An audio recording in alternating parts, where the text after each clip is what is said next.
o sistema não avisou. Né? Se alguém tiver uma opção, não sei se vai abrir para perguntas. Fica, não tem problema se alguém quiser. Senão eu vou tocando, tem outras. Pode falar isso. Um outro ponto, mais sobre a questão do ISS. Hoje se percebe muitos municípios, né, talvez começando a trazer um novo conceito que a gente tinha lá da Lei Complementar 116, quando ela fala lá do local da prestação de serviço, né, o fato gerador, que alguns municípios estão começando a considerar lá que porque a legislação, se não me engano, no artigo 3º ou 4º, né, ela explica o que se considera a sede do prestador de serviço. E ela começa a falar estabelecimento onde de forma temporária, né, e nesse temporário, aqui no município você vai dar uma consultoria uma única vez, e o município já considera que aquilo ali foi temporário, né, aí começa a dar uma... Para nós contribuintes, não é culpa da Prefeitura de Florianópolis, mas para nós contribuintes começa a dar uma insegurança, principalmente nós enquanto contadores, e quem sofre é o contribuinte, onde ele se vê obrigado, né? Digamos, ocorreu há pouco tempo agora em Brasília. Ele foi obrigado a deixar a PT, porque os fiscais lá entendiam que não, você de forma temporária vem aqui e presta serviço. Ou não foi só uma única vez. E ele disse, não, mas é temporário, ou está confundido o eventual e não eventual, né? Como tem sido a posição da prefeitura nisso, né? Porque o cliente sofreu a retenção do ISS, né? Por uma prestação de serviço, porque existe aquele problema de retenção quando você não tem um cadastro. Não é o caso. Não é por você não ter cadastro em São Paulo, em Belo Horizonte. É por ter prestado de fato um serviço que ele considerou que a tua sede se mudou para lá porque você foi lá fazer uma consultoria. Não sei qual é a posição da Prefeitura sobre isso. Só antes da Prefeitura responder, Aloysio, só queria agradecer a tua presença também. O Aloysio é convidado nosso também para ajudar aqui nos trabalhos. Ele é diretor da MK Contabilidade e também já foi do Conselho de Contribuintes do município da Prefeitura de Florianópolis, né? Então, Aloysio, obrigado pela presença. Meu colega no Conselho foi... E a pergunta é pertinente, né, Aloysio, mas o assunto é, se a gente começar a discutir isso, a gente vai longe, né? Porque essa questão do local da prestação de serviço, vamos dizer, a questão é a pedra fundamental quase do ISS, né? E o que eu posso te dizer, assim, para a gente tentar, né, caracterizar a posição da Prefeitura de uma maneira que todo mundo entenda, é que tu começou a tua indagação aí mostrando a posição de um outro município, né? Tu fala, olha, outros municípios estão me retendo, assim. O que Florianópolis tenta fazer, quase sempre, é deixar as regras a mais clara possível, para que, mesmo não concordando, o contribuinte tenha opção de saber como é que é a regra aqui, né, e se posicionar. De regra geral, eu posso responder assim, sempre que o município de Florianópolis considera o ISS prestado, sem entrar em maiores divagações e maiores, onde é prestado o serviço, né, onde o serviço é concluído, considera-se o local da prestação de serviço. E pode entrar na doutrina, né, como que considera serviço prestado onde é concluído, o conceito de estabelecimento, questão de independe.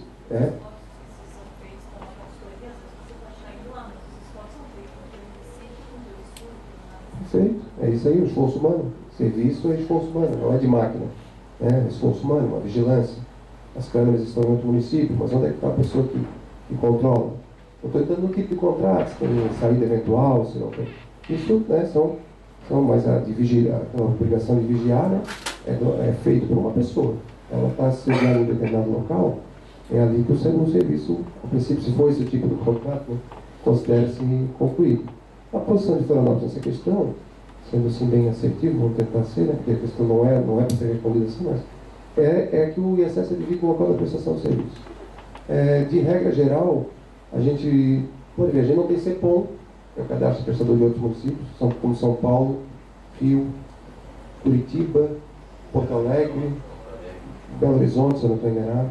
Olha só, tem 5 capitais que tem isso. Então, como eu digo às vezes que o nosso sistema, do nosso fiscal eletrônico é sui generis, e aí pode dar aquela impressão de que já dificulta mais, porque é diferente da grande maioria dos outros municípios das capitais, que já tem, vocês podem agir da mesma maneira, né, quase que iguais, todos eles, também digam que nesse caso Florianópolis não vai reter alguém que faça esse exemplo que deu. Alguém que vem aqui coletar um dado e está estabelecido lá em São José, e tenha, desde que nós estamos falando de fraude, nada disso, simulação, né? Recapitularia a matéria de prova também, né? O fisco tem que provar isso, mas nós não vamos reter esse imposto. Um exemplo que tem é o da construção civil, né? Um pouquinho ao contrário daí, que é o estabelecimento, né? Alguém tem uma construtora em São José e vai construir aqui em Florianópolis. Aí o ISS é devido para o estabelecimento, ao local da obra considera-se um estabelecimento do prestador, e aí nós damos um CMC para fins de recolhimento dos tributos, para poder fazer a inscrição tributária, e o controle do ABITS e de todos os recolhimentos é feito pela SEI ou pelo CMC lá no setor de construção civil, ou não se deve conhecer privado, no caso privado, o auditor-chefe lá, um departamento abaixo da minha gerência, e fazemos assim. Então, nessa posição, nesse quesito aí, vamos dizer, o posicionamento é esse. Sem maiores, sem maiores detalhes, né? Porque errado, eu tenho percebido que começou, porque lá no decreto 406, lá no 68, teve toda a problemática de onde é o local da prestação de serviço. A lei complementar 116 veio tentar resolver isso, já no primeiro momento resolveu, mas começou a ocorrer novamente uma série de decisões dizendo que é o local da prestação de serviço, não a sede do prestador. Porque a própria lei 116 já colocou as regras de exceções, né? Só que aí eu começo a perceber que muitas decisões judiciais começam, de fato, a um serviço simples, tal qual consultoria, começar a considerar onde foi o serviço prestado e não a sede do prestador, né? Então, começou a ocorrer, de fato, essa mudança, né? já tem algum tempo que as decisões estão no sentido que é no local da prestação de serviço, né? O STJ já vinha decidindo assim, e tem alguns votos também que vão nesse sentido, com exceção daquele último acho que da Helena Calmon, né? que dava um entendimento um pouco diferente. Ele vai um pouco contra a 116. Eu gosto que a 116 ela é clara ao dizer o imposto é devido para a sede do prestador do serviço, né? E não onde é prestado o serviço. Ele coloca, por isso que coloca as 22 incisos de exclusão, né? Essa é uma linha de raciocínio na matéria. A outra é que essas decisões, eu acredito que seja majoritária ainda, é que essas 22 hipóteses ali da lista de serviço sejam uma confirmação à regra. Entendeu? Mas era desnecessário fazer isso, né? Mas aqueles 22 itens que dizem que ali são o local da prestação de serviço, ele nada mais é do que uma afirmação, uma infirmação, uma confirmação da regra que é no local da prestação de serviço. Né? Tu pode dizer, mas é desnecessário, mas é um raciocínio histórico pelos votos que tu vê no STJ e pelo que está, né? É o posicionamento que a gente ainda entende, né? Diretoria e a secretaria, né? no ISS. Né? Acaba ficando complicado para a prefeitura. Como é que a prefeitura de Florianópolis vai fiscalizar quem vem aqui e presta serviço? Aí assim, se ele vier aqui e realmente prestar serviço, o que acontece? O substituto tributário, tomador de serviço, quando ele é obrigado a fazer a retenção. Ele não é diferente de São Paulo, obrigado a se inscrever no cadastro daqui. Porque São Paulo e outros municípios, eles entendem, eles usam essa obrigatoriedade da inscrição para a empresa lá de São Paulo efetuar a retenção. Só que aí ele não está verificando se o serviço foi prestado em São Paulo ou se foi prestado em Florianópolis. Ele faz a obrigatoriedade da retenção e usa, vamos dizer, pelo fato de a pessoa não ter o contribuinte não estar inscrito, como pena de ele não ter cumprido uma obrigação acessória, a cobrança do imposto. Em tributo não é sanção de ato ilícito. Então confunde um pouco os conceitos aí, entendeu? Por isso que eu não entro nem muito nessa seara, porque isso pode ser que, em termos financeiros, esteja dando resultado para São Paulo, né? Mas já tem posicionamento dos tribunais também, que esse cadastro é um cadastro constitucional, né? Que não tem como obrigar alguém de Florianópolis, está escrito em territorialidade, né? Lá vale a lei do município de São Paulo, para quem está estabelecido lá, né? Para quem está estabelecido lá. A lei não pode alcançar só no ICMS que contém os convênios e conferem extraterritorialidade às legislações.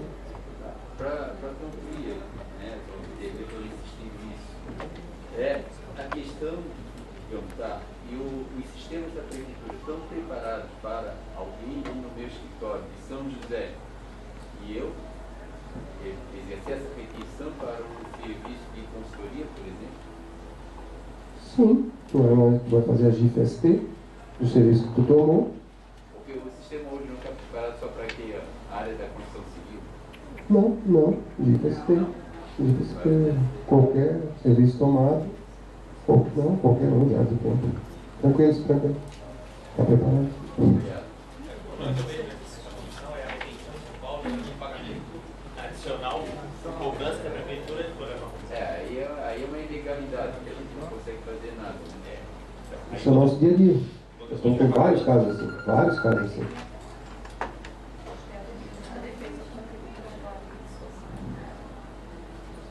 Desde que caia nessa condição de que realmente o serviço foi prestado aqui ou lá, né? Tem que descobrir onde é que foi e quem é dele.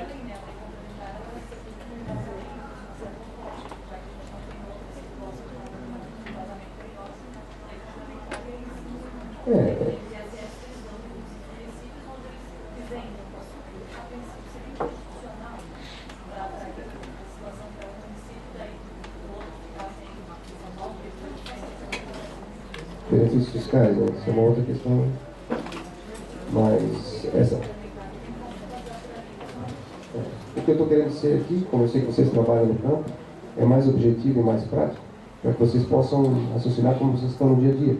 E como a gente tem 1000 intimações dessas feitas, geradas, por exemplo, nesses casos que eu falei, nem todos são de esse caso que a gente está dizendo, né, de fora. Então isso, todo mundo, acho que se pedir aqui, todo mundo deve ter recebido já uma intimação dessa, né, e vão receber. A gente, claro, começa por 2010, vai progredindo aos poucos, né, mas essa questão para discutir, eu acho que para encerrar também essa questão, talvez, né, mas a gente tentar tocar um outro assunto ainda, essa questão para poder ser discutida no âmbito administrativo, não é nessa fase, porque nessa fase, né, você foi intimado para retificar espontaneamente uma declaração. Você pode fazer ou não, né? Se você não fizer isso, o que acontece? Vai chegar no fato da nossa, que é o nosso posicionamento, da constituição desse crédito de ofício. Aí sim, se você tem uma posição firme nesse sentido, aí acho que vale a pena discutir, né? Sim, mas isso, é por isso que eu digo, a decisão, o município cabe transparência, mostrar as regras e o entendimento que está tendo essa questão. Vocês cabe decidir o que caminho tomar. Né? Bem ou mal, são dois lados opostos, não tem como, apesar de todo o cuidado nessa questão, e isso ser feito de forma diferente. Né? Então, se for por GIF, admitir que então foi retido em São Paulo, vai buscar em São Paulo, já faz mais de 5 anos, né? Já está acabando, porque se a gente está cobrando, porque não faz mais de 5 anos, mas está ali perto e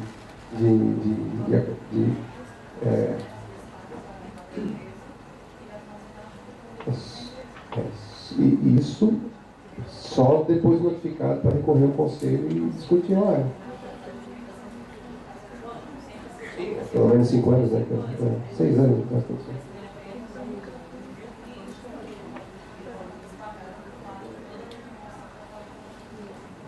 Isso vai à defesa do título. Né?